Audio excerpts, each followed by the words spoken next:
প্ৰায় খবৰ দি থাকে সাপৰ খবৰ পাই মই দৌৰ মাৰি আহিল দেখিছোঁ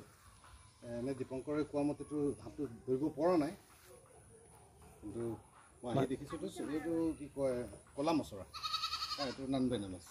এইটো বিশেষ চিন্তা কৰিবলৈ একো নাই কিন্তু তথাপি আৰু দেখিলে মানুহে এনেই ভয় কৰে হয় নহয় সাপ বুলি ক'লে মানুহে ভয় কৰে কেনেকুৱা ফুচফুচনি শুনিছে নাই এইটো ফুচফুচনি কৰে বাৰু এইটো জাষ্ট আৰু ভয় খুৱাবৰ কাৰণে আৰু নিজকে সেল্ফ ডিফেন্সৰ কাৰণে কিন্তু এইটো কামুৰিলেও এইটো একো নহয় দেই ইয়াৰ পয়জন নাই আমাৰ এক্কা ছাৰক খুব ধন্যবাদ জনালোঁ তেখেতে আজি বহুত দিনৰ পৰা আমাৰ ইয়াত অঞ্চলত যিখিনি ধৰক সাপ ওলাইছে বিষাক্ত হওক অবিষাক্ত হওক তেখেতক যেতিয়াই ফোন কৰোঁ তেখেতে তাৰ সঁহাৰি জনায় সাপবিলাক ৰেস্কিউ কৰি পেলাই সম্পূৰ্ণ সুৰক্ষিত জেগাত মেলি দিয়ে তাৰ বাবে তেখেতক আমি সকলোৱে ধন্যবাদ জনালোঁ okay thank you Dipankar okay ধন্যবাদ আছোঁ বাৰু আৰু কেতিয়াবা এনেকৈ ওলালে খবৰ দিলে মই হয়